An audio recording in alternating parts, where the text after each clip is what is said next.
um elemento importante. O segundo elemento importante foi a retomada nossa, recentemente, do Fórum Nacional de Educação, que é um fórum de natureza de Estado, que discute a perspectiva da educação, discute propostas vinculadas à educação, e nós, com o golpe de Estado em 2016, nós fomos retirados do fórum, né, por decisão, portaria do ministro do governo Temer, e o governo Bolsonaro não teve a posição. Em maio do ano passado, nós retomamos a coordenação do fórum das entidades nacionais, a CONTES, a CNTE, várias outras entidades nacionais. Isso criou outro debate interno na educação brasileira e no próprio MEC. E talvez a principal conquista nossa nesse período de pouco menos de um ano já, pouco menos de um ano, agora um pouco mais de um ano, né? Foi a convocação da Conferência Nacional de Educação, a CONAE, que nós participamos, que vocês também devem ter participado, e a proposta de criação do Plano Nacional de Educação. Então, isso foi muito importante, porque retomou uma perspectiva para a educação. São dezenas de propostas estratégicas, de metas a serem percorridas ao longo dos próximos 10 anos, no chamado Plano Decenal de Educação. Então, assim, a retomada do Fórum, do Plano Nacional de Educação, a discussão agora do Sistema Nacional de Educação. A gente tem uma situação no Brasil que, ao longo de toda a história da educação brasileira, nós nunca conseguimos construir um Sistema Nacional de Educação. Nós temos até planos nacionais, mas o sistema nunca.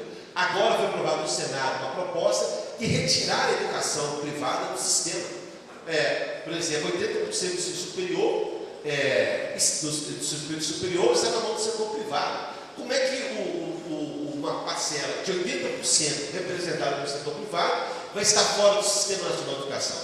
Nós temos muita pressão em cima do MEC, o governo vai apresentar uma emenda à proposta aprovada no Senado, para que inclua também o setor privado nessa perspectiva. Então, isso é uma luta da educação que está travando, e há um conjunto de outras ações, formação de professores, por exemplo, que até então estava sendo feito através de EAD, há uma discussão que deve ser presencial. Então, nós estamos retomando, na verdade, um processo de mobilização política, social, através do fórum, através das entidades, através da luta política travada num período mesmo ausente. Nós construímos aquele Fórum Nacional Popular de Educação, que continuamos a debater. Então, nós temos um cenário onde a educação vive, eu falei isso na abertura ontem aqui, talvez um dos piores cenários desse período histórico que nós vivemos, né? A retomada do governo do presidente Lula melhora o ambiente político da construção das saídas, mas ainda com muita novidade, com muitas contradições internas.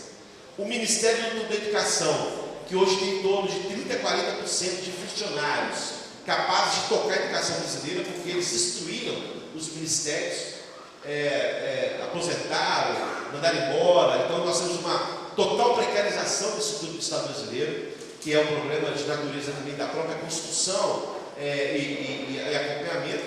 E a gente precisa, então, intensificar essa luta no sentido da construção de uma outra etapa da educação para confrontar esse estado de coisa que nós estamos vivenciando e tentar criar uma perspectiva.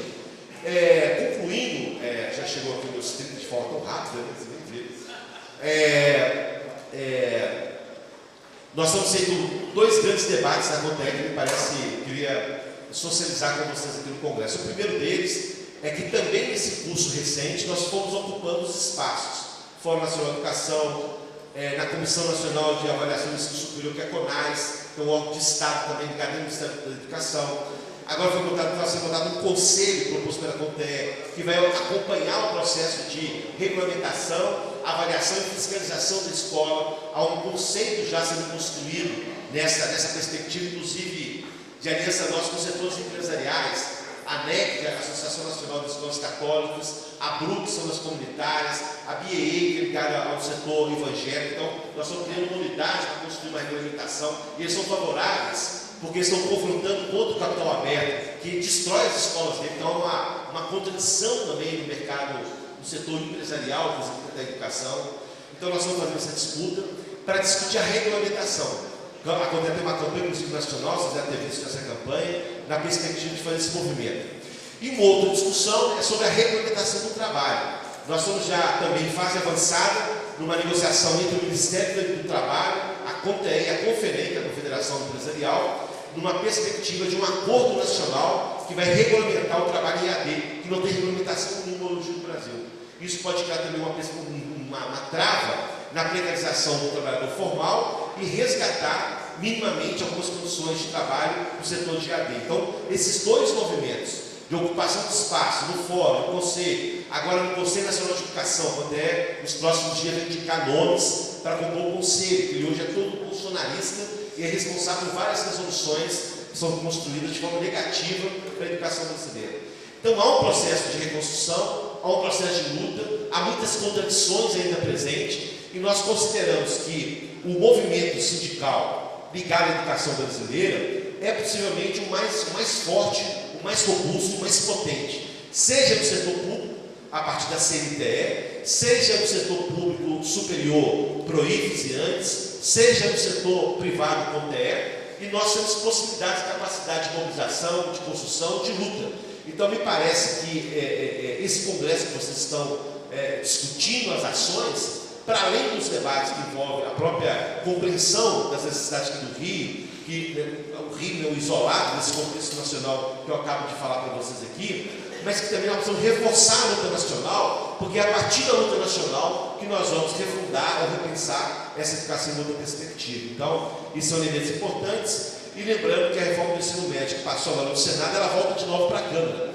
Então, nós temos que ficar muito espertos, porque das 37 mudanças que foram originadas do projeto de lei da consulta nacional que o MEC fez, 37 foram mudadas, depois nós conseguimos negociar alguma coisa, foi para o Senado, ficou mais ou menos ali algumas questões, mas foi alterada também e volta à Câmara. Então, nada é garantido na medida que nós sabemos que a Câmara dos Deputados faz aprovar um projeto na semana passada de colocar a menina que aborta com condição de pena maior do que o usurpador dela. Então, esse é o congresso que nós temos, é preciso que a gente tenha muita luta e pressão para que as coisas possam acontecer em outra perspectiva. Então, um pouco de muita informação, de muita discussão, mas de forma desorganizada também, né, Antônio? Um pouco da avaliação que a gente queria trazer para vocês aqui nessa manhã. Obrigado.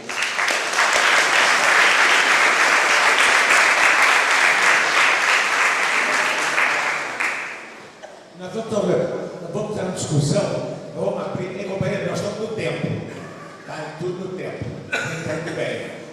Nós vamos abrir 5 inscrições, apenas, né?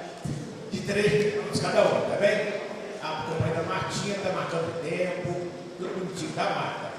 Professor Gerson, deixa eu anotar. Professor Gerson. Magna.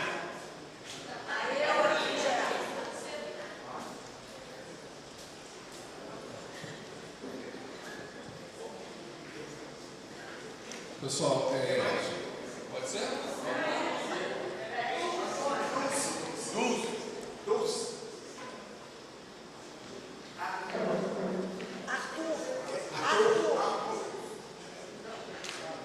Arthur. Quem levantou aqui mais? Não, podemos. Nós temos 4 inscrições por enquanto, tá bem? Tem uma vaguinha aí. Bom, pessoal, bom dia. Bom dia, eu queria agradecer a contribuição dos palestrantes, né? E que ficou notório que, enfim, problemas complexos, a gente não tem soluções simples, né? As soluções são complexas e multifacetadas, e a gente podia discutir aqui luta de classe, a gente podia estar discutindo aqui, enfim, a diferença do liberalismo para o neoliberalismo e como isso afeta a nossa sociedade, mas são discussões importantes, fundantes, mas não objetivos aqui. Aqui eu queria trazer um outro aspecto para os nossos palestrantes, que é a resultante de todo esse processo junto à sociedade.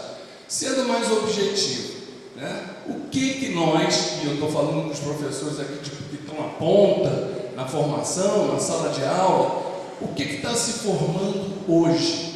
Que qualidade tem o profissional egresso do EAD, egresso dessas faculdades que hoje reduzem as cargas horárias e os conteúdos programáticos, enfim, como trazer a sociedade para essa luta, para nos ajudar, para mexer, para olhar a educação de uma forma mais objetiva. E a forma de trazer é denunciar que nós, não estamos conseguindo formar coisa nenhuma. Nós não estamos formando nenhum engenheiro, nós não estamos formando nenhum médico, nós não estamos formando nenhum advogado que preste, porque o que está se fazendo nas escolas hoje são crimes contra a sociedade brasileira, Os conteúdos programáticos desses cursos de R$ 49 EAD são vergonhosos e eles estão pirateando, tomando conta de todo o espaço de educação, porque o cara pode ter uma faculdadezinha lá em Pindamonhangaba da Serra e distribuir o brilhante conteúdo programático dele para todo o Brasil, a preços, a custos módicos para ele. Então, acho que, independente de toda a complexidade que foi colocada aqui, e que não se depura com 3 minutos de diálogo, nem com 30 minutos de fala, nem com 3 meses de ampla discussão, mas a sociedade precisa vir para essa luta, e o chamamento que se faz à sociedade, me parece um dos caminhos, um dos vetores, seria a denúncia da qualidade do que está se apresentando, principalmente no ensino superior, e no ensino superior privado, que não pode ser negligenciado, já que ele é responsável por 80% das matrículas, portanto, por 80% dos profissionais que virão aí a atuar no país. É de perguntar aqui se alguém teria coragem de deitar num divã de um profissional formado em psicologia à distância, numa faculdade do interior, ou botar o seu dentinho na boca de um dentista formado por um EAD desses da vida. Então, encerrando, me parece que um dos elementos para o chamamento da sociedade como um todo, para uma discussão mais ampla sobre, eu não digo nem educação, porque educação é um conceito bastante, mais filosófico, mas sobre a escolarização no Brasil, seria a denúncia do que está se formando, ou seja, não está se formando absolutamente nada. O que está se pondo na rua aí não serve para nada. É o contingente, encerrando, é o contingente de inúteis que o Yuval Harari denuncia, contingente de desnecessários. Rapidinho. É o contingente de desnecessários que já alguns filósofos vêm denunciando aí. Desnecessários e realmente desabilitados. Obrigado.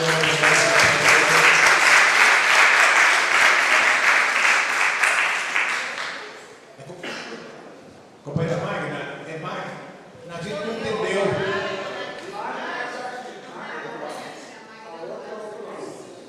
Magna.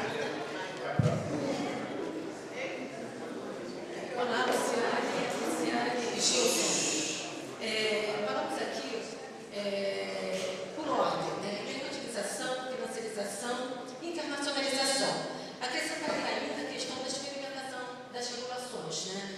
Nós vemos nesse momento, principalmente aqui na nossa conjuntura nacional e também internacional, e sobretudo aqui nas nossas especificidades locais aqui do Rio de Janeiro, todo um conjunto aí de estratégias utilizadas pelo setor patronal, aqui no Rio de Janeiro, capitaneado pelo Semestre, e em nível nacional nós vemos aí um cérebro do patronato que reunidos na ABMS, Associação Brasileira de Mantenedoras da Educação Superior, na CONFENEM e na ANUP, Associação Nacional de Universidades Particulares.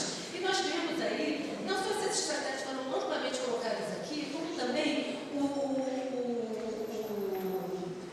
impulso maior no sentido aí de estabelecer políticas de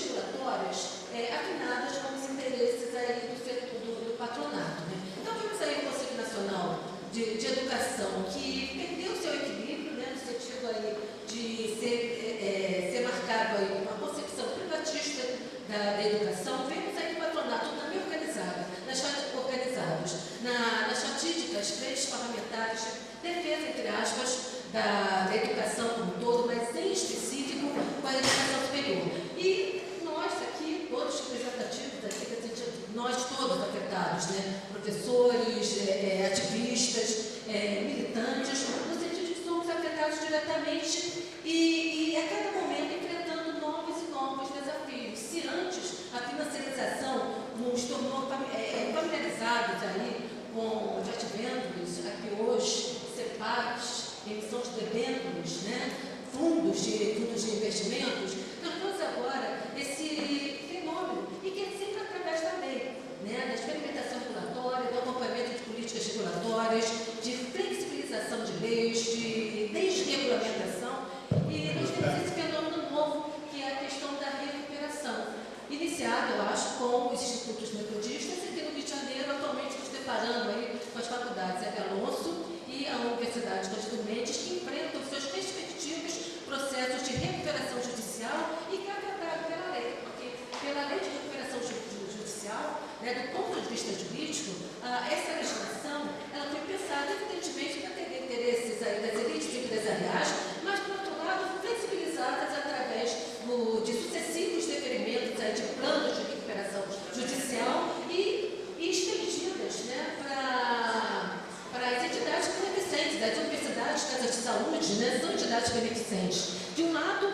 elas são beneficiárias aí de todo um conjunto de unidades tributárias, né, incentivos que são dados pelo Estado e, consequentemente, por nós, sociedade brasileira, e, por outro lado, quando acatados aí esses planos de recuperação judicial pelo Poder Judiciário, nós enfrentamos esse paradoxo, porque, puxa vida, um tempinho, ainda falta um minuto, quase um minuto. Então, esse paradoxo, porque são duplamente beneficiadas, né? De um lado, pelos incentivos tributários, incentivos fiscais, unidades tributárias, e, por outro lado, pelo fato de serem acolhidos pelas benesses da lei de recuperação judicial e ganham duplamente. Então, nesse sentido, as entidades aí, sindicais, né, as entidades de trabalhadores, como podemos fazer para enfrentarmos essa questão dos deferimentos de planos de recuperação judicial e pensar também com a situação hipotética, imaginária, otimista, né, no sentido de que lá nos anos 2000 nós tivemos aí episódios de recuperação de empresas por trabalhadores, quer dizer, são trabalhadores assumindo gestões, a gestão de empresas, né, porque agora universidades, as universidades, faculdades são empresas e aplicando princípios que nos interessam, o princípio da autogestão, de uma nova forma de organização capitalista, não capitalista, né, autogestionária por parte dos trabalhadores. É um desafio novo que enfrentamos aí, né, com esses episódios de recuperação judicial.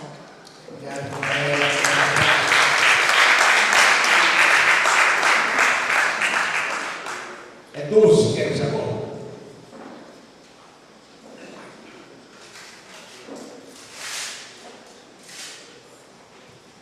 Quer se apresentar, meu pai? Tá bom? 3 minutinhos, tá? Primeira coisa, saudar aqui o plenário, né? Essa organização desse congresso está sendo impecável, assim, acho que organizar um congresso, a gente sabe como que é difícil, as dificuldades, está sendo de uma forma muito legal que está sendo feito aqui esse momento, né? Primeiro me apresentar, né? Meu nome é Dulce, eu sou professora de Educação Infantil e também do Fundamental 2 e acho que a minha fala vai centrar principalmente de uma luta que para mim é muito cara, que foi por conta dela que eu comecei na militância, né? Que é a luta contra o novo ensino médio, né? Então lá nos meados de 2015, 2016, foi o momento que eu me organizei, ainda adolescente, 14, 15 anos, né? Foi uma luta que foi muito cara para mim, eu estudante de uma escola pública, né? E a gente agora está num cenário que eu estou trabalhando numa escola privada e são outros processos e tudo mais, mas acho que é pensar essa centralidade dessa luta contra a reforma do ensino médio. A gente pensar que a gente precisa revogar essa reforma, a gente não precisa de reformas nela, né? Porque nessas explanações que a gente teve aqui, a gente pode entender quais são os principais responsáveis por elas e quais são as suas motivações. E vemos aqui que a Fundação Lema, a Roberto Marinho não estão nem um pouquinho preocupados com a educação dos nossos alunos, dos nossos futuros filhos, dos nossos netos, não estão nada preocupados com isso. Então, por exemplo, na mesa passada, a gente falou um pouquinho sobre a inclusão. Por que será que não se pensa em inclusão na educação privada? Porque isso não gera dinheiro, não gera lucro. A partir do momento que começar a gerar lucro, eles vão pensar na educação inclusiva na rede privada. A partir desse momento que a gente pensa nessa educação na rede privada que nós estamos criando. Então, se a gente pensar que são essas principais organizações privadas que estão colocando essa reforma, então não tem nada de sair de bom de lá, não. Então, a gente precisa pensar urgentemente de uma forma de a gente revogar o novo ensino médio. E a gente precisa, sim, de uma reforma no nosso currículo. Nós somos professores, nós sabemos disso. Mas nós que temos que fazer isso. Nós que estamos na sala de aula todos os dias. Não são esses coaches, esses mentores que nunca pisaram numa sala de aula que vai falar qual que é necessário para os nossos alunos na sala de aula. São esses professores, são esses profissionais de educação que precisa ser feita essa reforma nessa educação que nós, como professores, nós sabemos, né? E eu acho que é isso. Primeiro, de novo, agradecer aqui o espaço e todo mundo que está aqui nesse sábado de tarde.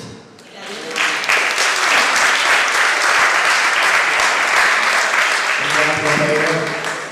Companheiro Arthur, a gente tem aí uma inscrição, tá? Já aberta. Arthur, 3 minutinhos. Boa tarde a todos. Meu nome é Arthur, eu sou professor de Química do ensino médio e também faço parte da diretoria do Simpro Rio. Mas antes de tudo, eu quero, antes de falar bem do Simpro, eu quero falar bem de todo mundo que está vindo aqui que não faz parte da diretoria. Porque só ter a diretoria aqui não ia adiantar nada dessa conversa. Então, antes de tudo, parabenizar todos vocês que conseguiram despender sexta, sábado, domingo, para poder estar aqui junto do sindicato, para poder debater com a gente e também, né, falar do Simpro que organizou aqui esse ótimo congresso.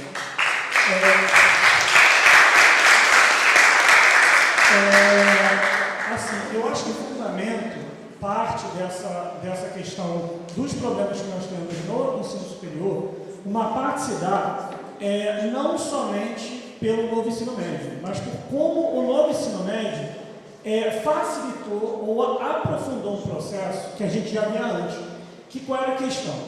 A gente tem diversos sistemas de ensino, como o sistema Baense, sistema Elite, que utilizam o novo ensino médio por um processo que a gente já via antes. Escolas pequenas que tinham por uma característica, essas escolas de bairro, que tinham o que nós chamamos de ensino tradicional, que era o ensino que a gente tinha de diversos professores formados, mas que tinham uma visão muito mais voltada para o que nós entendemos como educação, que é formar a cidadania, formar cidadãos, preparar pessoas, viam nessa proposta do novo ensino médio, por óbvio, uma questão de destruir mais o ensino público, mas também destruir essas pequenas escolas. E nós começamos a ver hoje diversas pequenas escolas sendo compradas de forma completamente desproporcional por esse sistema. E aí fazendo o quê? Você não precisa mais preparar a sua aula de química, a sua aula de física.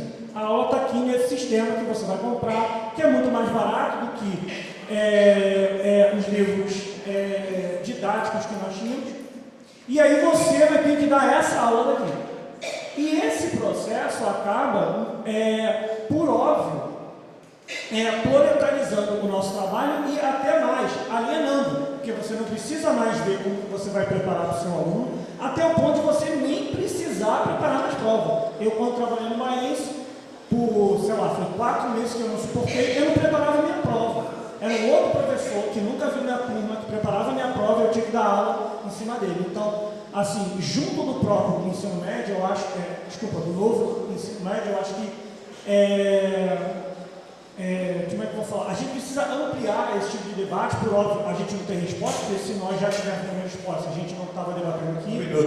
Essa é uma segunda forma de uma maior criação de diversos conglomerados, como nós vemos no Baense Elite. E aí, deixar isso, né, meio que aberto aqui para a gente poder debater como que a gente pode confrontar esse problema, para a gente poder resolver esse problema que por volta e meia a gente não fala dentro do ensino médio, que são esses conglomerados de sistema, ocupando todas as pequenas escolas de bairro que nós temos no Rio de Janeiro, principalmente, isso acontece muito na Zona Oeste. Quase todos esses temas estão presentes em todas as escolas pequenas da Zona Oeste. Obrigado, companheiro.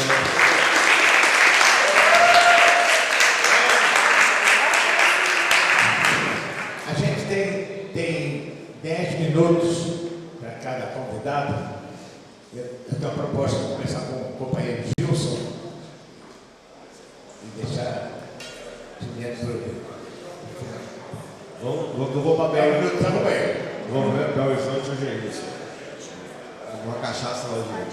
Pessoal, veja só, o primeiro problema que eu peguei seu nome, qualquer Gerson, eu concordo com você. Há uma necessidade urgente de nós que atuamos em educação denunciar a qualidade da formação e a qualidade do ensino praticado no nosso país.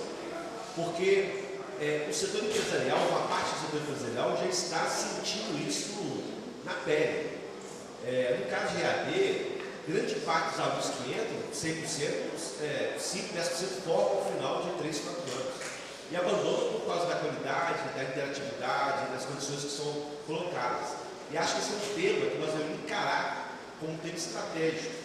Porque o interesse do capital é formar justamente trabalhadores com baixa qualidade, não só baixa qualidade do ponto de vista da sua formação profissional, da sua formação técnica, mas porque também o mercado hoje comporta trabalhadores que queiram reivindicar direitos de forma consistente.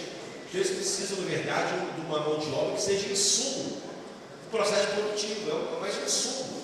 E quanto mais precarizado nessa nova ordem, na reforma trabalhista, e quanto menos qualificado, quanto mais precarizado, melhor é para poder aumentar a acumulação produtiva do capital. Então esse é um elemento estruturante do capital que atua na educação, não na produção de produtos, mas na produção do conhecimento. E isso para eles é cada vez mais contraditório. E acho que nós precisamos explorar isso de forma muito forte. Estamos explorando muito pouco isso. Eu acho que é um debate que nós devemos travar. Segundo ponto que a Magda colocou, nós estamos hoje acompanhando um processo, eu tenho feito essas reuniões, que há um processo de contradição entre o setor empresarial. O setor empresarial não é uniforme, não é a mesma coisa. Então, por exemplo, você tem a BNS, que é ligada ao setor de capital aberto, que estão nas bolsas. Você tem a NUCA, a Associação Nacional das Escolas e Universidades Privadas, que é ligada ao Paulo Guedes, a família Paulo Guedes, a Beth Guedes, que é a presidente dessa entidade, e tem a FENEP, que aqui atua aqui e atua nos estados do Brasil. Esses três agrupamentos, ligados ao setor empresarial, é ligado ao capital aberto, a política de destruição de direitos trabalhistas, estão nas mesas de negociação pelo Brasil afora. Então há um conceito organizado.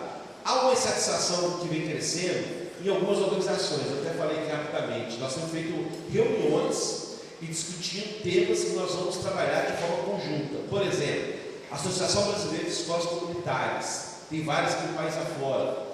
A ANEC, a Associação Nacional de Igrejas Católicas, nós estamos aproximando muito desse pessoal agora, a partir do Fórum Nacional de Educação. A BEA, que é ligada às igrejas evangélicas, as batistas, presbiterianas, metodistas. E talvez o exemplo da metodista no Brasil seja o exemplo mais trágico dessas discussões. Você falava de falência, essa seja a Comédia vem acompanhando esse processo. Então nós vamos conversar com eles, conversar na perspectiva de estabelecer alguns conceitos que possam aproximar os trabalhadores da educação privada com essas entidades que representam uma parcela significativa. A ANEC, por exemplo, tem em torno de 1.300 instituições de ensino no Brasil. Não é pouca coisa. Então, acho que nós temos que também utilizar a política e das contradições entre o capital para tentar colocar a nossa fenda no meio dessa história.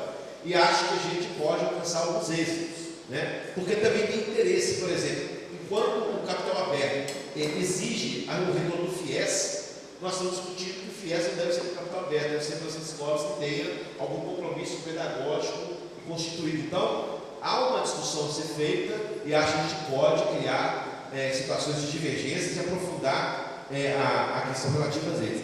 E no meio disso está a Confenem. Eu falei aqui também rapidamente, a Confenem hoje abriu uma possibilidade de fazer um acordo nacional de regulamentação do trabalho em AD. A gente podia pensar isso há um ano atrás, porque também as contradições que vão aprofundando, porque uma escola de AD, a média de mensalidade é em torno de R$240, a média, tem muito mais barato que isso, mas a média, enquanto o presencial está em torno de R$800, ou seja, 3 vezes menor. E a precarização do trabalho na educação, no ensino de distância, tem destruído a escola presencial. Então abriu uma contradição competição entre eles também, que tem um objetivo de educação mais estratégico. Então, assim, tem muitas competições também do setor empresarial que nós precisamos explorar, para a gente poder também ir construindo unidades pontuais nos setores, para ajudar também a desconstruir uma concepção mais organizada do capital aberto. E no momento que nós estamos vivendo, professor, aqui, há uma crise das escolas vinculadas ao capital aberto. O setor internacional está saindo do céu quase todo. Eles eram do governo Bolsonaro achando que ia ganhar muito dinheiro, deve ter ganhado algumas coisas, mas estão vendendo suas posições no Brasil. Há documentos agora que a gente tem analisado, que hoje em torno de 9 a 10 grandes conglomerados educacionais do Brasil, eles estão discutindo agora a terceira fase de fusões, que devem acontecer ainda esse ano. Que a ideia deles é ter 3 ou 4 grandes conglomerados. Essa concentração e centralização também representa, em parte, a crise deles. E nós temos que explorar essa crise na perspectiva também de pelo menos, dificultar a vida desse setor. Então, tudo isso está colocado nesse cenário político, nesse exato momento da história, e nós temos que exercer também o nosso poder de capacidade política, de mobilização, de articulação e de construção também via governo federal e fora da sua educação, Conselho Federal, para a gente poder também minando a resistência e a ação política desses grupos que têm um projeto, como eu disse, estratégico. Então, acho que a gente pode fazer. Estratégico, por exemplo, a presidente da NUC falou essa semana, numa audiência pública do Senado Federal, de que no futuro próximo não precisaremos mais de professores. Vocês chegaram a ver isso. Que a inteligência artificial terá mais capacidade de formação do que o professor em sala de aula. Olha o que eles estão pensando. Não é a precarização do trabalho, é a exclusão do trabalhador da educação no interior da escola. Né? É um absurdo, mas eles estão pensando isso, né? Construindo essa alternativa. Então, esse é um cenário.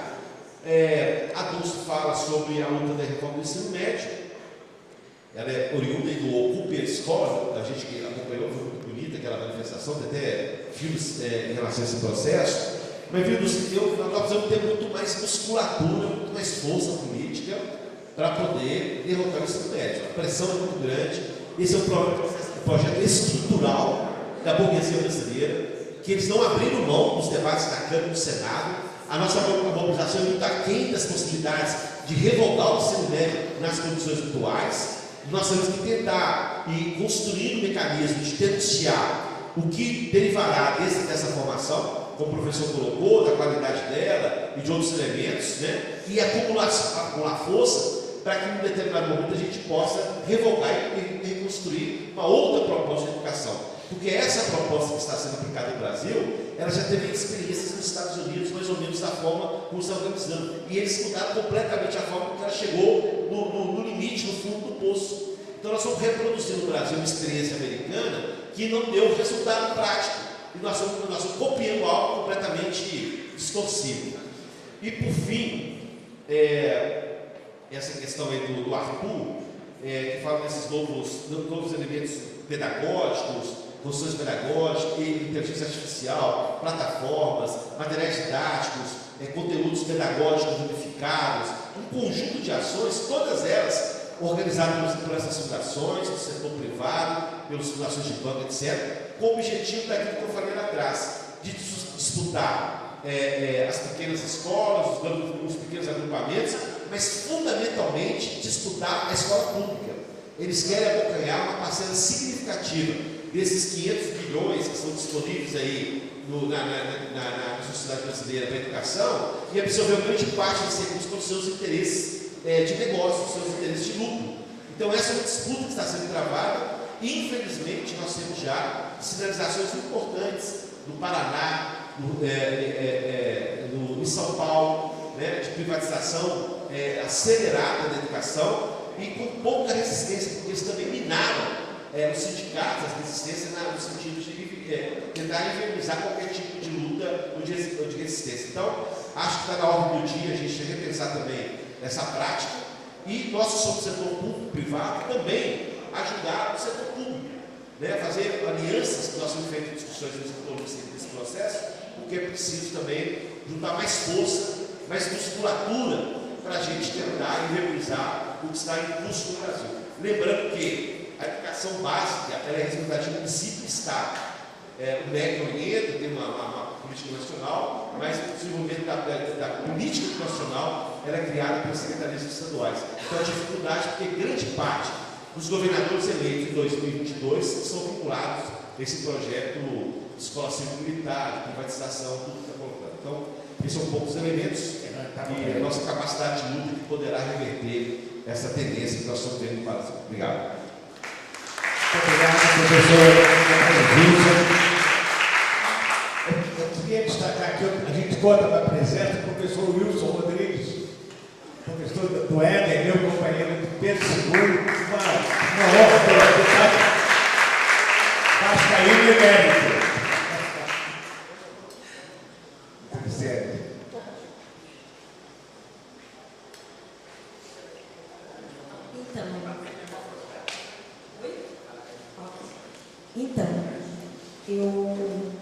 São muitas questões que, de certa forma, têm interseções importantes, né? O professor Gerson colocou a questão da denúncia, da qualidade do ensino que se dá nessas instituições via EAD, né? As estratégias de luta. Essa é uma pergunta que nós recebemos muito lá na SDOED, quando a gente tem os nossos eventos também. Quais são as estratégias de lutas, as pautas da luta, enfim, as formas de ação. Assim, é importante a gente pensar que o processo de financiarização da educação no Brasil, ele é um processo que está num estágio sem precedentes na América Latina. A gente não tem algo semelhante. Assim como o Chile foi precursor lá nos anos 70 das políticas neoliberais, hoje a gente está sendo desse novo formato, expansão mais da educação, principalmente dessas modalidades precarizadas, digamos assim, né, de menor complexidade científica, de uma formação mais empobrecida. Então, a denúncia, de fato, ela é necessária, mas para além da denúncia, é importante a gente pensar como que o Estado pode criar marcos legais regulatórios desse processo de financiarização. A gente não tem legislação no Brasil que faça essa regulação. Tem alguns grupos pequenos que fazem isso. Em São Paulo tem um grupo de educadores que se organizam em torno de alguns profissionais dessas instituições privadas de ensino superior e que estavam nessa condição de turmas superlotadas, enfim, de trabalhos com correção de inteligência artificial, etc. Eles fizeram um dossiê e abriram denúncia em parceria com alguns deputados e conseguiram encabeçar uma estratégia contra a Laureate, que era um grupo na época que estava com essa estratégia especificamente. Eram 40 mil, se não me falha a memória, alunos por professor, na correção dos trabalhos. Alguns professores já falecidos, enfim, porque também rola um outro processo dentro dessa dinâmica, que é a venda do direito, do seu conhecimento ali, o direito de uso de imagem, e a instituição ela fica com esse conhecimento. Então, descobriram até que tinha um professor que tinha morrido durante a pandemia e que a aula continuava sendo veiculada durante aquele momento ali, e por isso que eles mandavam e-mails para os professores, os alunos, e não sabiam, não conseguiam uma resposta, um retorno. Então, assim, a gente precisa de marcos regulatórios, que não temos no Brasil, entender que na América Latina temos sido precursores de uma ação nefasta, então pensar como que criar esses freios e, de fato, a denúncia, eu acho que é um caminho importante para nuclear e trazer a população para o entendimento de quão deletério é esse tipo de educação que está sendo oferecida à classe trabalhadora, que é aquela que certamente é a que compõe 90% da EAD. Enfim, eu acho que é importante a gente pensar. E é um formato de formação que é tendenciosa, formar cada vez mais trabalhadores para o mercado simples mesmo. É para trabalhar com os conhecimentos básicos, a EAD ali dá conta. Então, a gente criar formas de denúncia são fundamentais. Estratégias de luta, eu acho que passa pela denúncia prioritariamente. A Magno trouxe a questão da recuperação judicial das empresas, enfim. Essa questão é muito complexa, né? A gente tem, como o professor já tinha colocado, a gente tem assim, uma pluralidade de formatos, enfim, de formas, e a legislação também brasileira tem brechas que nos trazem assim, questões muito complexas, até no próprio no campo do financiamento da educação, né? Muitas empresas, enfim, deixam de pagar impostos porque acham essas brechas, deixam de fazer importantes transferências, contribuições sociais que comporiam o fundo público de manutenção e desenvolvimento do ensino, por exemplo. Então, pensar como que possa ser feito mecanismos até de controle e acompanhamento passa pela mesma questão do Gerson, né? Maior publicização desses dados, maior acompanhamento e controle social, como diria lá o Nicholas Davis, que trabalhava com financiamento lá nos anos 80 e anos 90. Ele dizia que, enquanto não houvesse controle e acompanhamento social, nós não teríamos parte importante da população participando de fato dos processos, dos mecanismos de financiamento, mas a gente pode ampliar e pensar na questão da própria função social da educação, que aí abrange outras questões importantes ali de organização do campo educacional no Brasil. A Dulce colocou uma questão importante da revogação da reforma do novo ensino médio. Eu concordo plenamente. Essa reforma ela é muito longe do que o ensino médio precisaria para ser pensado como uma etapa importante de formação. E ela reitera assim, a condição do aluno pobre que tem acesso a uma educação em segunda linha vai ser esse aluno que vai chegar lá na EAD do ensino superior privado mercantil de 99,90. A 999 ele ilustrou é bem menos do que isso, a mensalidade, mas vamos pensar que o curso seria isso. Então, assim, é uma reforma que tem um pé na pedagogia das competências, tem o embasamento das competências socioemocionais, tem o apoio de instituições do empresariais, né, na lógica do empresariamento, por exemplo, o Ayrton Senna, Instituto Ayrton Senna, que lucra muito vendendo a lógica das competências, então os itinerários são caminhos importantes para a produção de livros, materiais, apostilas para essa galera vender, negociar, mercantilizar, né? Então, certamente essa reforma não ajudou, não ouviu parte importante dos profissionais de educação e não dá conta, ao contrário, vai num movimento de simplificação do conhecimento, que não é exclusivo do Brasil, tá? Esse movimento que a gente chama de refuncionalização ou de conhecimentos científicos de menor complexidade é um movimento mundial, que acontece em outros países também, de capitalismo dependente, em outras regiões.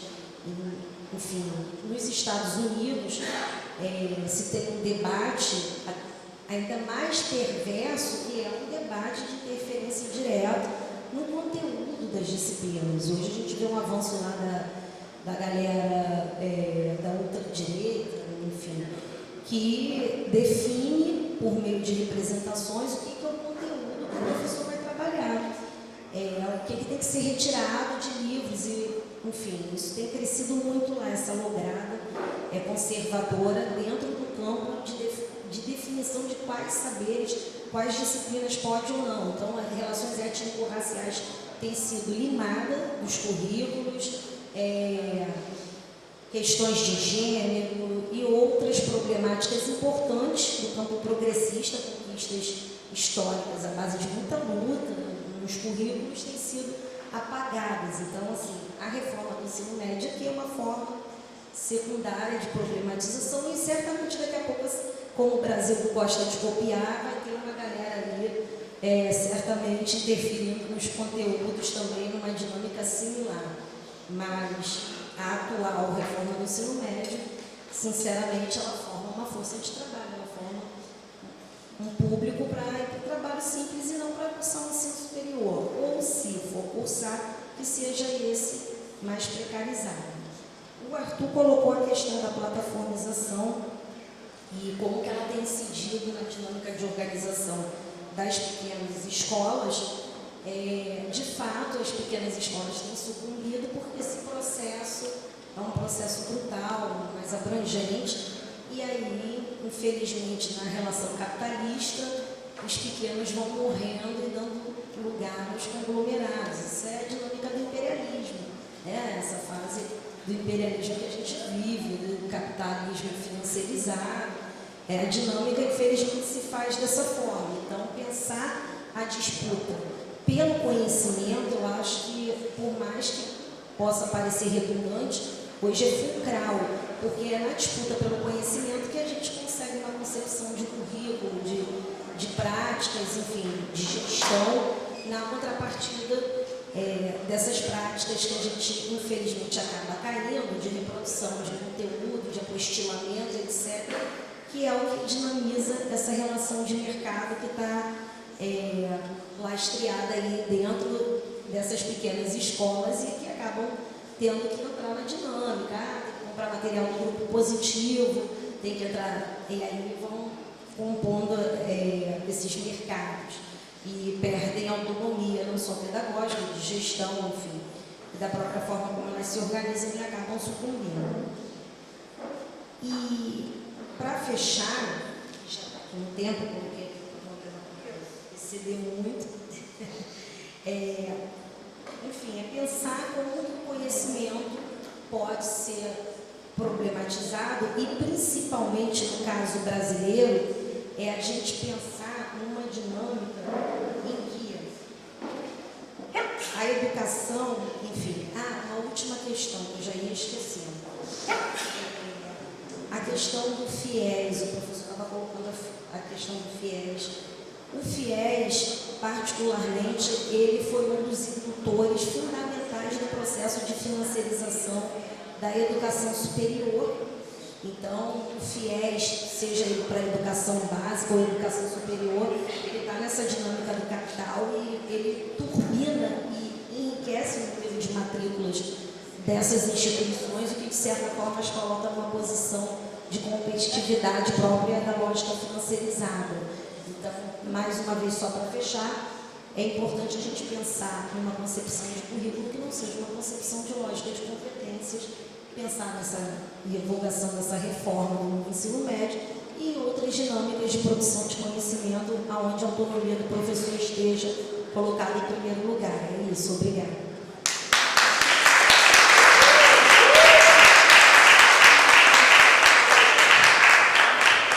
Muito obrigado, companheiro Luciene. A gente tem o maior prazer de ter aqui.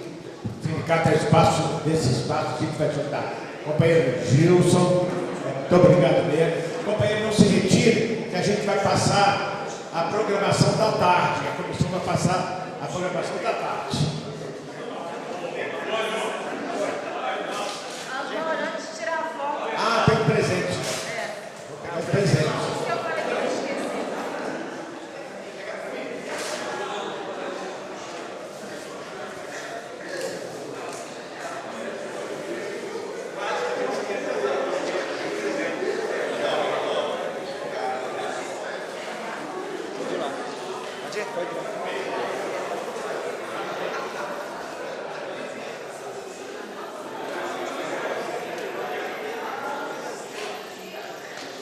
Não é isso? Está todo mundo com fome, a gente vai almoçar agora aqui no espaço aqui. Depois, a gente vai ser dividido em 4 grupos. Nós vamos colocar a listagem. A gente tentou atender a todos os pleitos lá, dando aquelas opções. Tá?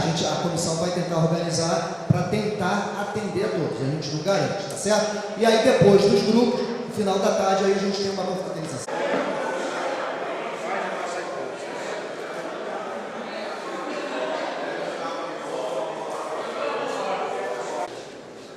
Professora Luciene Nascimento, você está subindo, Luciene?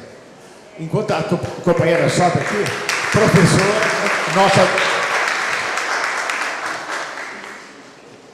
professora nossa convidada, doutora pela Faculdade de Educação UERJ, na Baixada, especialista A gente convidou a professora para a sua pessoa de estudo, especialista sobre financiarização da educação superior, principalmente. É isso?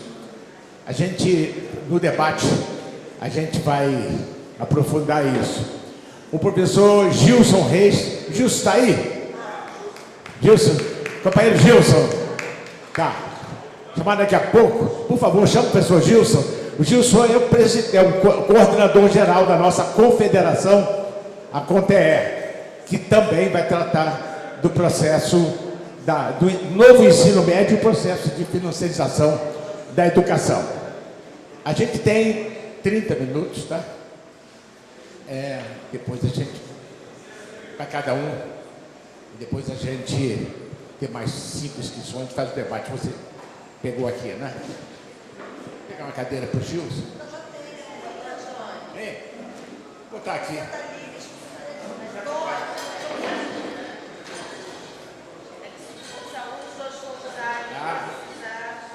Ficar na frente, né? Da projeção, se tiver.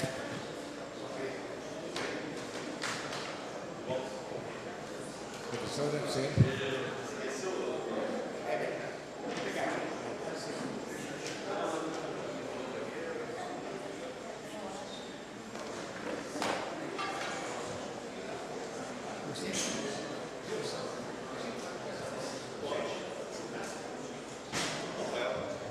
A gente vai começar com a professora Luciene. Luciene, a gente tem 30 minutos e depois a gente mais 30, tá, Gilson? Depois a gente...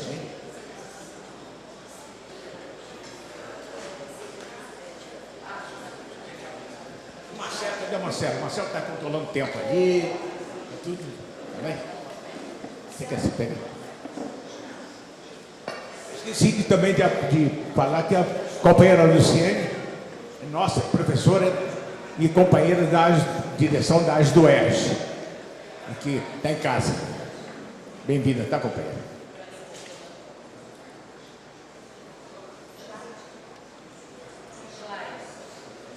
Bom dia. Gostaria de agradecer o convite. É um enorme prazer, como o companheiro já adiantou, assim, estou entre amigos, né? Porque eu também faço parte da direção da ASDOERJ, sou a primeira tesoureira na ASDOERJ, da atual gestão. E assim, sou professora da Faculdade de Educação da Baixada Fluminense, Departamento de Gestão de Sistemas Educacionais, a FEBEF, que fica em Caxias. Também leciono lá na graduação e na pós, nas licenciaturas, na pós-graduação. E na pós-graduação, atualmente, eu aprofundo com pesquisas em torno da problemática da financiarização da educação. Então, é esse o tema que eu vou debater aqui com vocês. Assim, é um tema um pouco abstrato, então eu tentei pensar no caminho inverso e trazê-lo para uma problemática que afeta, até como alguém que participa do sindicato, eu sei bem como a nossa base, enfim, lida com questões do cotidiano, enfim. E aí eu pensei como fazer essa transposição para vocês, né? Para a gente fazer um diálogo mais próximo das questões que nos afetam no dia a dia das escolas. Então, assim, não vou aprofundar muito questões teóricas e vou tentar evidenciar aqui, mostrar para vocês de forma muito breve quais são os impactos desse processo de financiarização propriamente nas relações e na materialidade da educação, no cotidiano escolar. A financiarização, assim, de uma forma bem sucinta, é um processo que cresce no cenário internacional, principalmente no movimento do capitalismo muito recente, que se alastra nas diferentes esferas da vida e que tem como um dos seus principais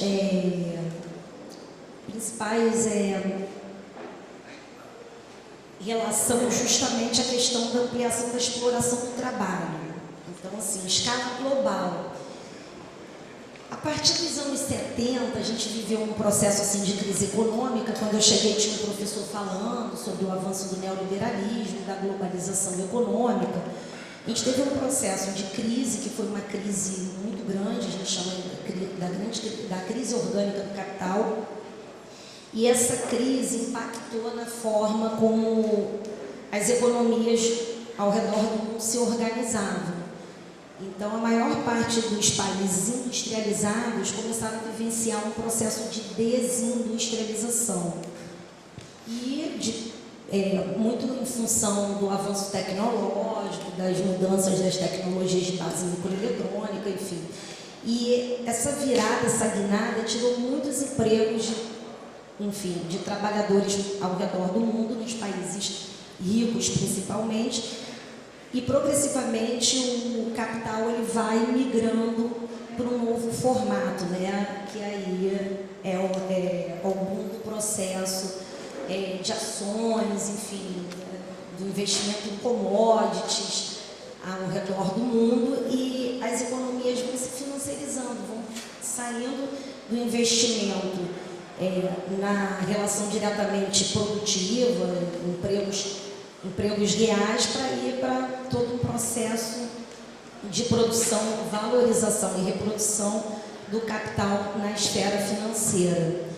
Isso é um processo que veio com tantos outros, o avanço do neoliberalismo, o desemprego estrutural, e acabou chegando para a gente, como todos os outros países capitalistas. O nosso país é uma economia dependente, é um país pobre, e são esses países que pagam com maior intensidade o preço desse processo de financiarização. No campo educacional, que é o que nos interessa mais propriamente, mas assim, só para fechar uma linha de raciocínio, no plano econômico, as políticas dentro dessa ótica da financiarização, elas envolvem muito redirecionamento do dinheiro público, né, do fundo público, e mecanismos de endividamento público. Então, assim, no âmbito econômico, as políticas de austeridade que a gente tem vivido nos últimos anos têm relação direta com esse processo de financiarização. E no campo educacional, que é o campo que nos interessa mais diretamente, o processo de financiarização... Pode voltar? Isso, obrigada. O processo de financiarização vem na esteira justamente sob a forma de prestação de serviços educacionais, educação básica e educação superior. A partir dos anos 70, 80, aqui no Brasil, a gente teve um crescimento, em especial no ensino superior das universidades privadas, né, grandes universidades, enfim, pertenciam a grupos familiares. Essas universidades foram se lastreando pelo território, enfim, e com um conjunto de mudanças legais que a gente teve nos últimos 30 anos, em torno de toda a reforma que foi operada no ensino superior, flexibilização, desregulamentação, houve a possibilidade, principalmente a partir de 2007, da entrada das grandes corporações nas bolsas de valores. E essas instituições começaram a se tornar sociedades anônimas e a abrir os seus capitais nas bolsas. Então, assim, é um processo que vem se adensando nas últimas décadas, mas com mais intensidade na última década, né? Todo esse conjunto de reformas e de leis acabaram, de certa forma, turbinando a financiarização da educação. Então, a gente observa o crescimento das aquisições e fusões das instituições de educação, que começaram a ser convertidas em sociedades anônimas de capital aberto, capital fechado. Pode passar. E aí, nesse momento histórico, a gente percebe, nesse ciclo, que vão se proliferar as concessões de títulos de propriedade, as ações das instituições nas bolsas de valores. Então, a gente tem um aumento de legislações, né, que produziram efeitos de incentivos, denúncias fiscais, enfim, garantiram o escoamento do fundo público diretamente para incentivar o aumento de vagas, de matrículas nas instituições, no caso de ensino superior, mas também a gente tem vivenciado esse processo de financiarização chegando nas escolas de educação básica. Pode passar, obrigada. O grupo educacional, né, os grupos educacionais que entram nessa lógica, eles acabam tendo uma reformulação total do processo de trabalho, da organização pedagógica, da organização administrativa no interior dessas escolas. Então, assim, o grupo educacional ele começa a compor parte de um conjunto de variados negócios sob o controle total ou parcial de um fundo investidor. Então, isso vem na esteira do processo de mercantilização da educação também, que é um fenômeno que, de certa forma, turbina a relação da entrada dessas instituições no mercado financeiro. E aí, a educação, dentro desse portfólio, ela se torna uma mercadoria vendável como outra qualquer. A mercantilização, em síntese, é isso, é a venda da mercadoria como qualquer outra atividade. Quando a gente olha os portfólios desses fundos investidores, a gente identifica lá que a educação, a escola X, a universidade Y estão lá no portfólio ao lado de rede de academias, hospitais, cafeteria, enfim, um conjunto de outros serviços. A educação ela é uma mercadoria como outra qualquer e é uma mercadoria vendável que tem um preço. No caso, por compor essa relação de cesta de negócios, né, de uma mercadoria dentro de uma cesta, quando a instituição que está ali dentro daquele fundo investidor deixa de atribuir lucro, ela pode ser facilmente rejeitada, ignorada por esse fundo que coloca a pressão por metas, coloca toda uma forma de controle que a punição acaba sendo a descapitalização, caso ela não reverbere financeiramente em lucros para esse fundo investidor, para esse grupo de acionistas que estão ali por trás, no controle desses grupos. Então, os investidores, eles têm interesse nos lucros do fundo propriamente, não nas empresas que compõem os negócios.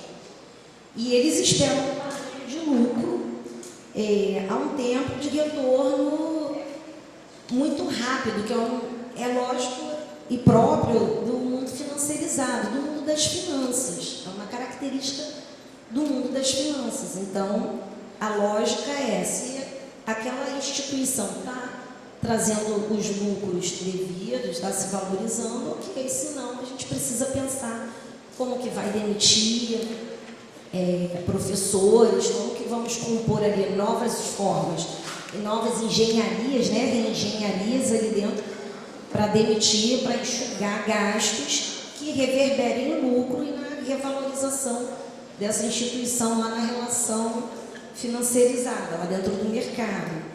E é isso que impacta diretamente o cotidiano docente, é isso que impacta a relação que eu quero discutir aqui com vocês. Pode passar. Obrigada. Eu coloquei ali uma fala, que é uma fala conhecida, muito utilizada, que do secretário-geral da OCDE utilizou uns anos atrás, que a educação é uma mercadoria negociável. Tornou-se exportável, portável e negociável. Né? Então, é essa lógica que rege, enfim, toda a base organizativa da relação financeirizada e da materialidade que essas escolas, essas instituições de ensino superior vão assumindo a partir do processo de financiarização. E aí eu coloquei algumas características que as escolas acabam sendo impactadas diretamente, que são os padrões de gestão da força de trabalho. Demissão em massa, né, é uma delas, que a gente chama de redução de força de trabalho, conversão de matrículas presenciais para EAD é uma outra característica importante. Eu estava assistindo ali aquele vídeo, achei ele brilhante, justamente porque ele faz uma leitura bem didática de como a relação da mercadoria educacional é posta hoje em dia, é isso, 1999, né, aulas, enfim, é um negócio como outro qualquer, isso fica muito claro naquela exposição ali do vídeo. O docente ele passa a ser concebido como um colaborador, precisa, como todos os outros funcionários, apresentar produtividade por meio de metas. A lógica que rege isso é a lógica do modelo de competências. Provavelmente o companheiro vai debater sobre a questão das competências que são a base da reforma do ensino médio, enfim. E isso vem carregado de um vazio senso comum empresarial, obviamente, porque você tem toda uma pressão pela questão das metas, e isso envolve desde a relação pedagógica mais direta até a produção de conteúdo. O professor ele perde autonomia docente, isso é um processo de perda de autonomia docente e, ao mesmo tempo, de transformação direta do papel desse professor para tutor mesmo, aquele profissional que vai apenas transmitir conteúdos dentro de um processo de apostilamento, de um conhecimento fragmentado, refuncionalizado, rebaixado, em nível de qualidade mesmo, diretamente. Pode passar. As mudanças que a gente tem no âmbito legal, eu elenquei algumas, são importantes para a gente pensar um pouco a materialidade da financiarização, né? Eu aprofundo mais especificamente esse processo no ensino superior, mas temos companheiros que aprofundam a problemática. Obrigada. Aprofundam a problemática na questão relacionada à educação básica. Então, hoje, a gente tem alguns dados de institucionalização das instituições dentro desse processo do setor com fins lucrativos. Na verdade, remete à década de 80, e a gente tem um conjunto de mudanças legais que vão viabilizar, porque antes dos anos 80, a maior parte dessas instituições elas eram dadas sem fins lucrativos. Então, a guinada se dá justamente no momento que elas são definidas como instituições privadas mercantis, privadas com fins lucrativos. E no Brasil, por exemplo, segundo dados do INEP, a gente tinha mais de 4 milhões de matrículas, perto de 70% de matrículas privadas, isso dados de 2020, são dados já defasados. Outra questão importante, dentro dessa perspectiva de mudanças no âmbito legal, a gente tem a instauração da liberdade comercial entre compradores e vendedores da mercadoria educacional, o que, de certa forma, tem um conjunto de legislações lá no início dos anos 2000 que abolem as regras de reajustes das taxas escolares, mexem com mensalidades, com valores e flexibilizam essa relação.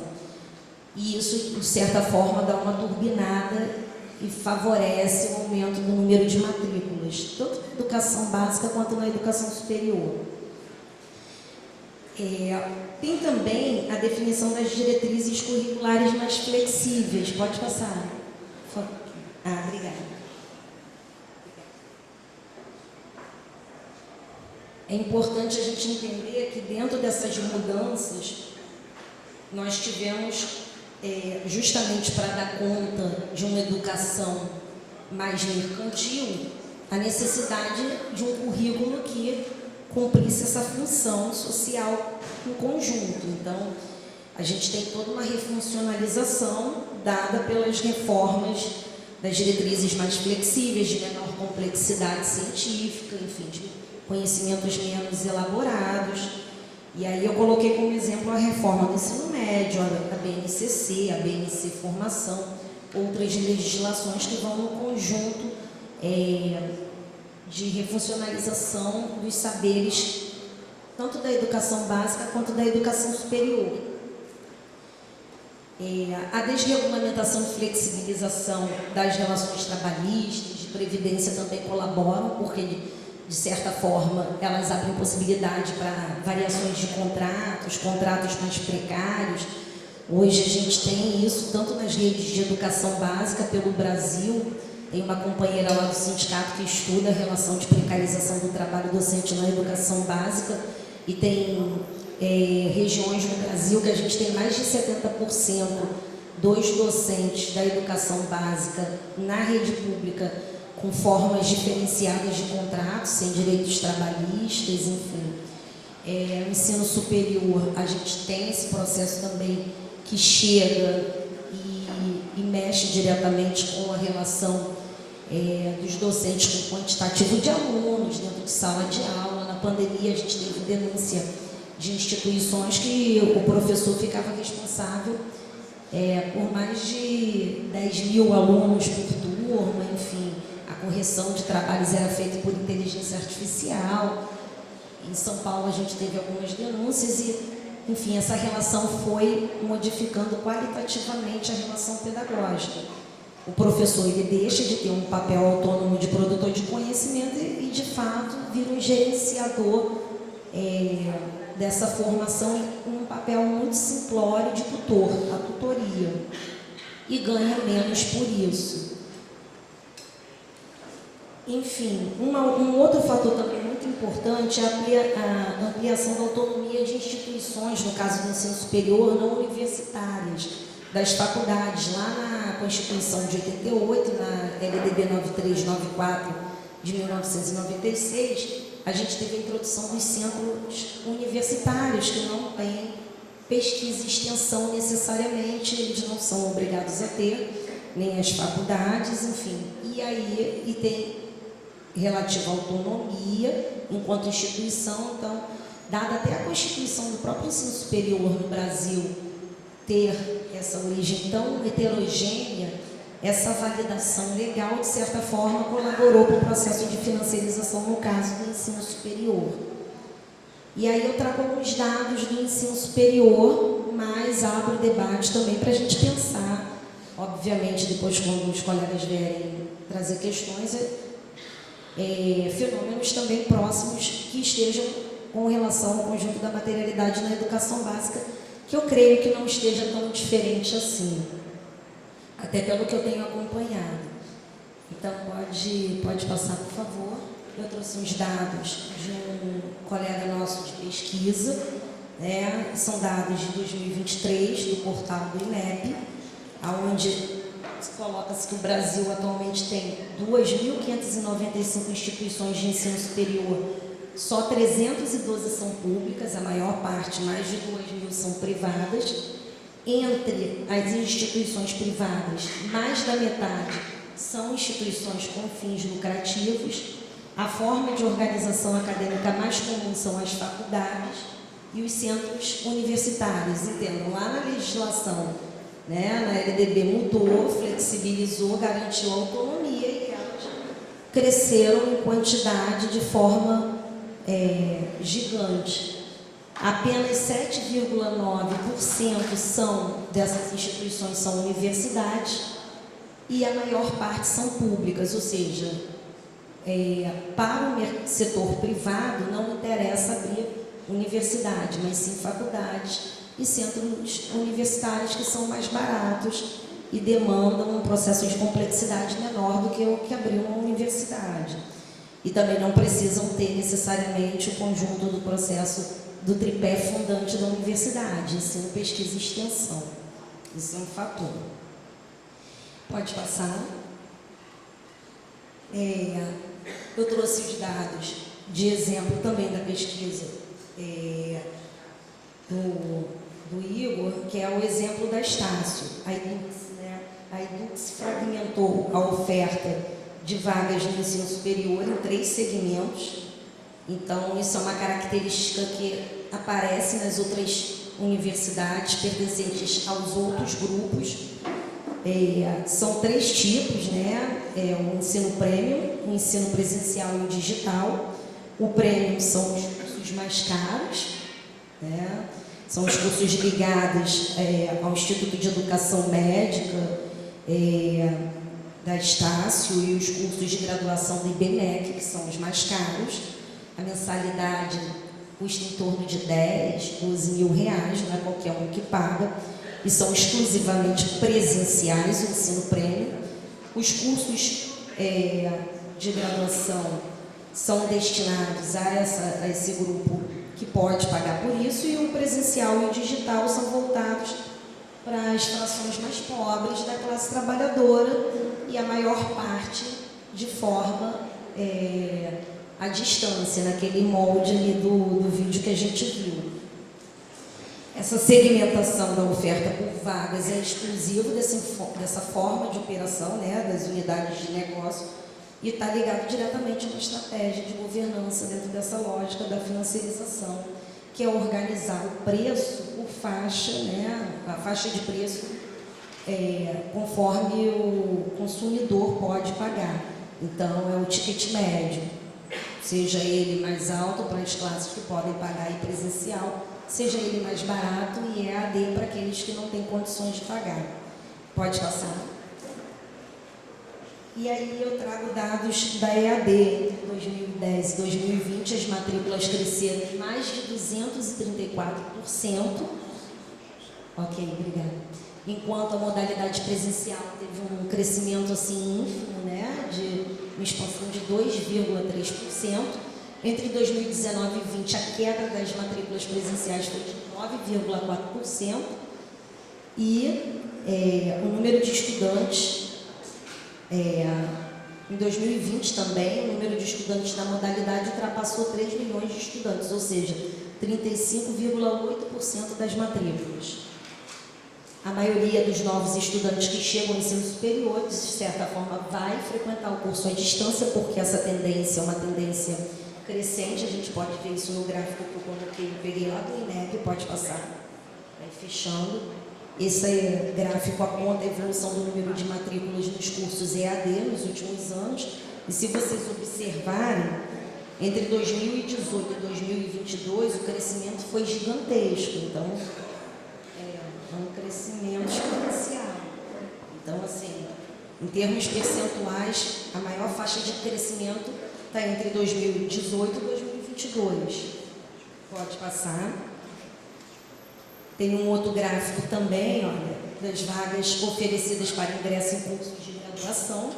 Vocês percebam que há uma inversão. Antes era presencial, em 2014, o maior o número de oferecimento de vagas, e ele se inverte. Hoje, em 2022, a gente tem 5 milhões, pouco mais de 5 milhões para o presencial, enquanto a gente tem mais de 17 milhões para EAD. E se a gente pega o dado de 2014, olha, foram só 500 mil novas vagas no ensino presencial. O crescimento se deu majoritariamente na EAD. E quem são esses grupos hoje, para fechar, que controlam a educação no Brasil? Último slide. A gente tem as grandes corporações educacionais de capital aberto. A gente pode listar aí as principais: a Anima Holding, a Barrema Educação S.A., a Cogna Educação S.A., Cruzeiro do Sul Educacional S.A., Ser Educacional, Sociedade Anônima também, a Edux, que foi aquela que eu trouxe os exemplos para vocês. Todas elas são negociadas na Bolsa de Valores Brasileira de São Paulo, B3. E os grupos que atuam no segmento da educação básica: a Arco Educação, a AFIA Participações, a Vasta Plataforma, que é parte de uma holding, parte da holding Cogna, negociam as ações, tanto algumas na B3, mas outras na Nasdaq, em Nova York. São esses os grupos que concentram os serviços de sistema de ensino e de plataformas de trabalho.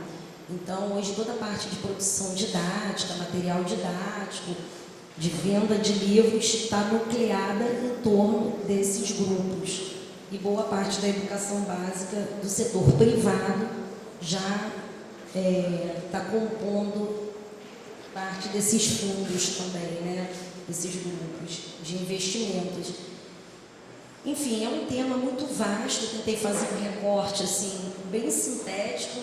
A questão do cotidiano escolar diretamente é demissão. A Estácio, não sei se vocês lembram, em 2018 mandou em um único dia em torno de 1.500 professores.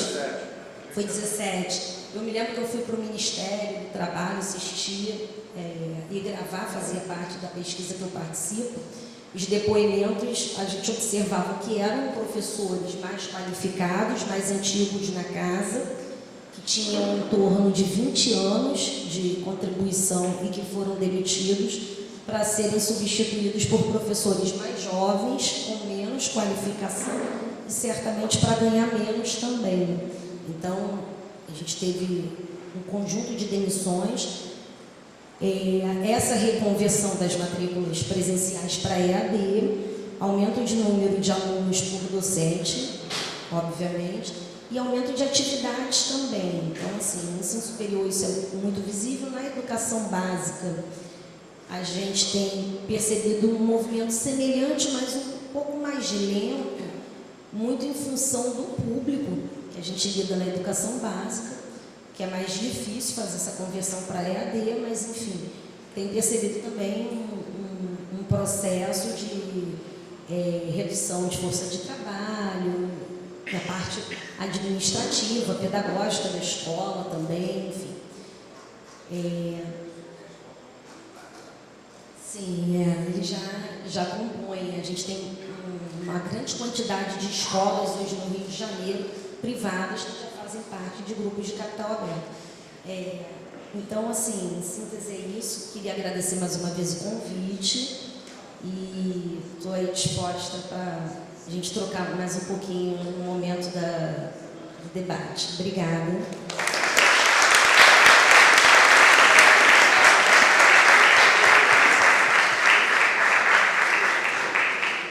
Obrigado, companheira Luciane. Sem mais delongas, nós já temos o companheiro professor Gilson Reis. O Gilson é o coordenador geral da CONTEE, nossa confederação. Então, bom dia, meus companheiros e companheiras. Agradecer então o convite à CONTEE, dividir a mesa aqui com a Luciana, com o nosso decano, né, o Antônio. Cada vez mais jovem, cada ano que eu passo vem no Rio, o Antônio consegue ficar mais jovem e mais firme, né? Como encerrou aqui a palavra da professora Luciana, a proposta de financiarização e reforma do ensino médio é algo bastante vasto para a gente analisar. Então, na minha ideia aqui, eu vou trazer alguns elementos de reflexão para a gente poder pensar de forma coletiva e também tentar, a partir dessa reflexão, construir ideias e propostas. Esse é o objetivo central de um congresso como esse, para buscar propostas e saídas de luta dos trabalhadores para a construção da ação sindical do Símbolo Rio e, com certeza, da própria CONTEE, porque nós bebemos também dessas fontes que são construídas em todo o Brasil, numa perspectiva também de unificar a luta nacional. Para falar de financiarização, nós temos que resgatar um pouco da história, inclusive a história da CONTEE e a história da própria história da educação brasileira. É de conhecimento de todos nós que ao longo da história republicana brasileira, nós sempre enfrentamos uma disputa muito dura entre um processo de privatização da escola no Brasil e uma luta por educação pública de qualidade, que a gente pudesse construir um campo educacional vinculado ao Estado brasileiro nessa capacidade. Talvez a referência mais importante histórica seja a Carta dos Pioneiros lá dos anos 30, com a refundação do Brasil moderno, a partir de Getúlio Vargas, que vai repensar o Brasil, repensar a indústria brasileira, repensar um projeto de nação, e ali começa a necessidade de um projeto educacional que pudesse dar solidez e fortificar e consolidar um projeto de país, um projeto de nação. naqueles tempos, quem frequentava as escolas eram as elites urbanas que viviam no país, já que o setor rural, 99% não tinha acesso à educação. Nós éramos um país com acesso à educação menos de 10% da população brasileira. Então, era uma necessidade de reverter uma lógica construída ao longo do tempo e construir uma educação capaz de oferecer à infância e à juventude um processo de formação capaz de assumir os comandos do país a partir de um projeto de nação. Então, essa disputa, a gente pode dizer que ela veio ao longo de todo o século XX, a disputa entre esses dois projetos, um projeto privatista e um projeto estatal, um projeto público. Esse é um debate que veio ao longo do tempo, fruto de muitas lutas políticas, muitos enfrentamentos, de golpes de Estado. É impressionante quando nós olhamos a história do Brasil, sempre quando ocorreu o golpe de Estado, um dos primeiros setores atingidos e atacados é a educação. Isso foi com Vargas em 35, isso foi em 46, a candidatura do Dutra, isso foi em 64, isso foi em 68, no AI-5. Então, nós temos uma certa... a linha do tempo da luta política brasileira e dos golpes militares, dos golpes de Estado realizados no Brasil, um dos centros sempre estiveram no centro da disputa política a questão educacional. E agora, recentemente, nós vivemos novamente um golpe de Estado no Brasil, não foi diferente também um ataque à educação. Mas a discussão em torno da financiarização da educação brasileira, ela começa ali nos anos 80, com o governo Margaret Thatcher e Ronald Reagan nos Estados Unidos, onde se estabelece um novo conceito da economia capitalista em crise, e aprofundou nos últimos anos, vem aprofundando de forma acelerada essa crise, e buscou-se naquele processo aquilo que se chama ainda nos dias de hoje, o chamado projeto neoliberal, ou seja, retirar o Estado dos setores da indústria, estratégicos, como foi a formação do Estado capitalista do século XX, na grande parte da Europa, mas também nos Estados Unidos, na América Latina. Ou seja, a presença do Estado foi determinante para o desenvolvimento desses países e dessas nações.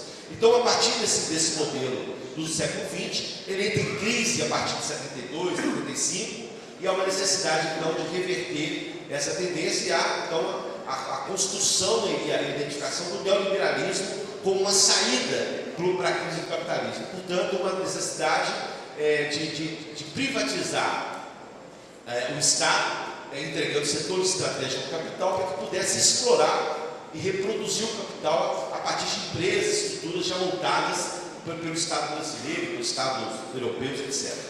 Muito bem. No final dos anos 80, isso tem uma dimensão nova que vai atingir diretamente a educação. O Banco Mundial, através de uma formulação, inicia um debate, uma discussão de que educação não é um direito, a educação não é algo que tem que ser servido pelo Estado. Ela pode ser ofertada pelo setor privado, portanto, ela pode ter o elemento privado, o elemento do capital, explorando um serviço de intensa necessidade. Vejam só, uma crise da indústria global, no Ocidente, nesse período, uma desindustrialização dos países periféricos de forma evidente, portanto, que ficava no horizonte desses países no setor de serviços, e, portanto, uma necessidade de discutir e debater a possibilidade do capital absorver essa parte, vamos dizer assim, da área do serviço, também que uma parte dela na mão do Estado, para transferir para o setor privado. É quando o Banco Mundial solta a pérola, que até hoje nós enfrentamos, o governo Fernando Henrique Cardoso, que vai aprofundar, Paulo Renato, etc., que vai justamente discutir que a educação não é mais um bem público, não é uma obrigação, um dever do Estado, como está escrito na Constituição Federal, que ela agora, a partir de agora, poderia também ser explorada pelo capital. Então, inicia uma nova fase, de forma muito mais vigorosa, eu diria, a partir de várias tentativas durante todo o século XX, num processo de privatização da educação brasileira. E nesse processo, nós observamos 3 fases desse processo. O primeiro foi o processo de mercantilização, ou seja, intensificação da escola privada, já com alguns recursos públicos, de expansão de setores, alguns setores de escola internacional vinculada ao capital privado, na tentativa de expandir esse processo. E também, uma base importante dessa expansão foi justamente o ensino superior, porque nós lembramos que no início, lá nos anos 70, nos anos 80, 90, a oferta de ensino superior no Brasil era muito baixa, que grande parte era ofertada por instituições religiosas, fundações que foram o princípio formado lá no regime militar, das fundações de direito público, direito privado, que construíram a alternativa da educação brasileira no ensino superior. Então havia uma necessidade de expansão, já que havia muita pouca oferta e muita demanda nessa área. Então houve um processo de expansão do ensino superior de forma extraordinária. É o que nós chamamos da mercantilização da educação dos anos 90. Acontece inclusive uma campanha muito famosa, educação de mercadoria, que tem uma barra de preço, aquela barra de código de barra, né? Então, a mercantilização da educação. O processo veio num processo avançado. O que nós observamos, então, nós tivemos uma outra fase construída a partir dos anos 90, a partir do governo, já no governo Collor, etc., um novo processo que foi da financiarização da educação. Ou seja, começa ali já um processo lento, mas já nos anos 2000, e principalmente agora no último período, esse processo cresce com as escolas criando mecanismos de transferência da sua gestão financeira para o mercado de capitais abertos. E esse capital aberto proporcionou uma terceira fase que nós chamamos da internacionalização da educação brasileira, que é justamente a entrada de capitais internacionais com compra com grandes volumes, normalmente de fundos públicos, de fundos de trabalhadores, inclusive, e de outros fundos, que chegaram ao Brasil para poder comprar as instituições de ensino superior, principalmente, mas também já agora no último período, da educação básica, principalmente de escolas infantis. Eles compraram várias no Brasil, também da educação fundamental e do ensino médio. Então, nós tivemos a mercantilização, a financiarização e a internacionalização da educação. Nós temos esses três grandes movimentos. Nós estamos agora, na minha avaliação, eu nem sei qual que é a denominação que nós vamos dar a esse novo fenômeno, que é um processo de aprofundamento da privatização, não só da expansão do setor privado agora, mas da privatização da escola pública. Né? Nós vamos ter que descobrir um termo que possa denominar essa nova contraofensiva que nós estamos verificando no Brasil e em grande parte aqui da América Latina. A gente precisa primeiro definir, lógico, um termo, acho que nós vamos definir um termo que possa caracterizar esse movimento, mas uma coisa a gente já pode ter certeza: esse é um projeto estratégico da burguesia brasileira. Ele não é um programa de governo do Ratinho, ele não é um programa do Tarcísio de São Paulo. Aqui também no Rio, o governador deve ter alguma coisa também vinculada, como tem em Minas Gerais, no Zema e outras partes do Brasil. Esse é um projeto estratégico, definido a partir desses anos de governo Temer e Bolsonaro, construído a partir de elementos que vão estruturar esse novo período, que tem como base fundações de banco, Bradesco, Itaú, essas fundações de banco, as fundações ligadas às grandes empresas como Lehman, essas fundações vinculadas à educação, Fundação Roberto Marinho. Então, um conjunto de fundações vinculadas ao grande capital brasileiro que descobriram que entrar para o negócio da educação pública é um grande negócio, uma grande possibilidade. Se não há indústria, se não há outros elementos, então na área do serviço você pode transitar de forma mais tranquila. E por que eles descobrem? Aliás, descobrem não, eles vão absorver isso. Porque nós estamos discutindo a disputa de um orçamento público, de forma muito forte e muito importante. Por exemplo, a aprovação do Fundeb, que foi do governo Bolsonaro, que foi uma luta nossa, uma necessidade, aquele debate, são 180 bilhões de reais. 180 bi. Nós temos um orçamento do governo federal, ligado ao MEC, de mais 80 e poucos bi, 85 a 90 bilhões. Vai somando. Nós temos fundos gerais, por exemplo, o fundo agora do Fundeb, da ampliação do trabalho de construção de internet nas escolas. 8 bilhões fornecidos agora recentemente. Nós temos os orçamentos municipais estaduais, os municípios têm 25% da receita vinculada à educação e os estados 18%, que deve ser mais alguma casa de 200 bilhões de reais. Então nós estamos falando de um universo aí, por baixo, em torno de 400 a 500 bilhões de reais, que estão disponíveis aí para a sociedade, para poder ser aplicado na valorização da qualidade da educação, na valorização do trabalho do professor, na melhoria da qualidade, nas condições da escola, tudo isso. Mas todo esse recurso que estava disponível, ele vem numa onda regressiva no Brasil, onde diz, olha, a escola pública não presta, é uma escola precarizada, destruída, de formação profundamente precária, e, portanto, é necessário que a gente possa assumir o controle dessa escola para ofertar uma educação de qualidade para a nossa juventude e infância.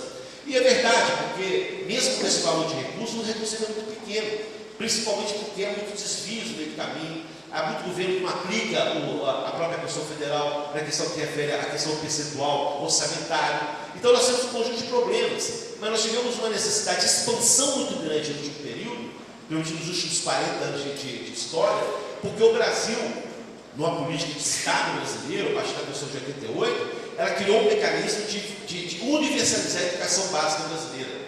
Isso foi um instrumento fundamental para a inclusão de milhões de jovens e crianças na educação. E mais recentemente também a discussão sobre a educação infantil, porque até então a educação infantil não era considerada uma etapa da educação brasileira, era ligada à ciência social. Então, isso tudo criou um conjunto de entrada de milhões e milhões de alunos da rede e uma redução do valor aluno, orçamento. Isso foi diminuindo a qualidade da educação, redução do salário de professores, ausência de concurso, todo um processo que nós estamos observando ao longo do tempo.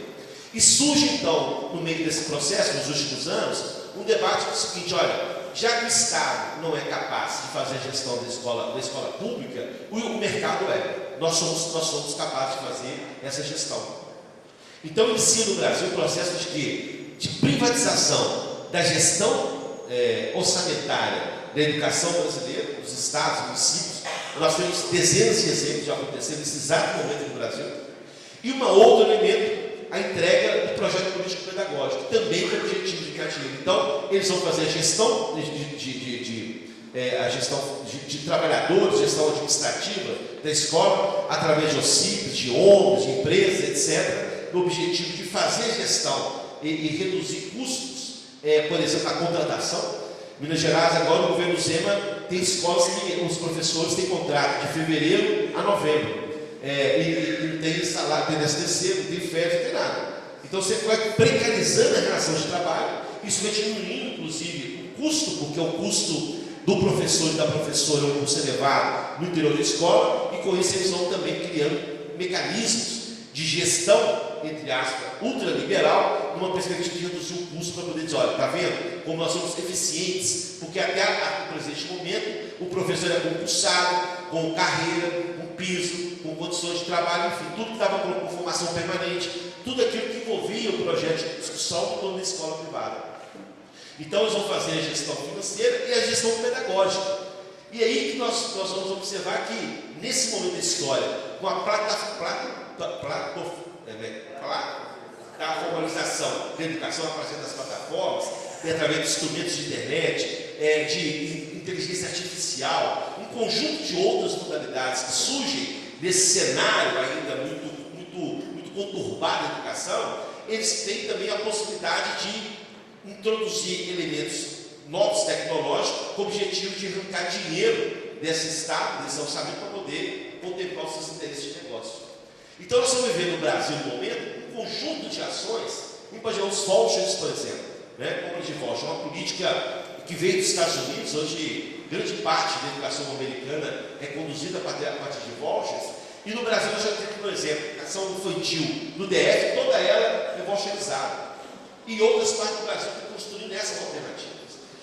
A escola cívico-militar, além de ter um projeto que é pedagógico, no sentido da introdução de elementos estranhos à educação brasileira, do conservadorismo, de posições mais vinculadas a essa visão militar da educação, da coerção, da tentativa de dizer que o aluno precisa de ter limites, essa coisa toda, eles introduzem também conceitos ideológicos também na formação. E mais do que isso, constrói um processo de que o professor da rede pública tem um salário X e o tenente, ou o sargento, ou o soldado, sei lá, que vai ser contratado, terá 2, 3x em relação ao professor contratado. Então, há uma retirada de recursos para poder pagar mais esse que está chegando, esse elemento estranho escola, para poder criar a chamada ordem interna, e o professor de carreira, o professor contratado, sendo precarizado e excluído. Então, aqui tem um elemento ideológico e um elemento também conceitual. Há um conjunto então, de questões, pessoal, podemos dizer, as creches conveniadas. Em Belo Horizonte, por exemplo, metade da educação infantil de Belo Horizonte é com creches conveniadas. E conveniadas com quem? Normalmente com igrejas evangélicas e outras estruturas que estão hoje aproximando também das escolas com a tentativa de criar mecanismos de formação religiosa, nessa visão de que é preciso retirar das escolas a identidade de gênero, a chamada escola sem partido. Há um conjunto de formulações que vem atacando a escola com o objetivo desse setor de ocupar esse espaço na perspectiva de absorver não somente os recursos, mas também a própria formação. E nesse cenário como um todo, também o ensino médio, a forma do ensino médio, ela vem justamente dessa compreensão, porque há um setor privado também disputando a base dos recursos, que vê no ensino médio uma grande possibilidade, porque nós tivemos uma crise já nos últimos 20 anos, eu diria, há uma situação de crise. Houve um processo de discussão sobre a reforma do ensino médio no governo Lula, no governo Dilma, foram 10 anos de discussão, não chegou a conclusão alguma. E quando veio o governo Temer, uma das primeiras iniciativas tomadas foi fazer a reforma da base nacional curricular, vinculada também ao projeto de escola do ensino médio. Ali reside também objetivos estratégicos do capital. Por isso que eles não querem, por exemplo, esse debate sobre as 2.400 horas vinculadas à formação geral básica, por exemplo, eles não querem, eles querem reduzir isso. O notório saber, por exemplo, como forma de contratação de professores, porque eles querem introduzir também nessa escola uma parcela de trabalhadores que não estão vinculados nem a concursos públicos e nem a projeto político pedagógico. Seria construído a partir do interesse daqueles que contratam esse professor de notório saber, entre aspas. A questão da aproximação do sistema S, por exemplo, do SESI, que está comprando várias escolas no Brasil, uma perspectiva também de pegar uma parte da formação profissional e profissionalizante, que é esse embate sobre 2.200 e 2.400 e as 800 e 1.200 horas, na perspectiva também de tomar de assalto essa fase da formação, não somente com o sistema S, mas com os setores privados que também estão disputando nos estados e municípios do Brasil a possibilidade de acompanhar essa parte da formação técnica e profissional. Então, o que nós temos visto nesse período da história do Brasil é um processo que vem aprofundando a precarização do trabalho, numa perspectiva de que você precariza para poder contratar outros trabalhadores de precarização plena, que foi absorvida pela reforma trabalhista. Veja, nada está desassociado de uma coisa da outra. A reforma e a introdução do capital no setor público da educação tem muito a ver com a reforma trabalhista, porque na medida que você pode criar trabalho intermitente, pejotização, trabalho através de e-mail e outras formas de contratação, terceirização, etc., você cria uma perspectiva de redução do custeio para poder desenvolver outras possibilidades. Então, está tudo associado com as reformas apresentadas no período, estão todas elas conduzindo o mesmo processo, no mesmo objetivo. Quais são os problemas que nós estamos enfrentando nesse momento? E eu acho que a gente precisa ter muita atenção. Primeiro, uma disputa nesse governo nosso, uma disputa que nós estamos travando, tem travado diariamente essa disputa, na questão que refere à composição do Ministério da Educação. Há uma mentalidade no Ministério da Educação, setores, que inclusive incorpora essas fundações que eu deveria dizer anteriormente, que acaba também introduzindo, interferindo num projeto de retomada, de reconstrução da educação brasileira. Recentemente nós tivemos aí uma notícia boa na minha avaliação, que foi a saída da Isolda, que era a secretária executiva do Ministério,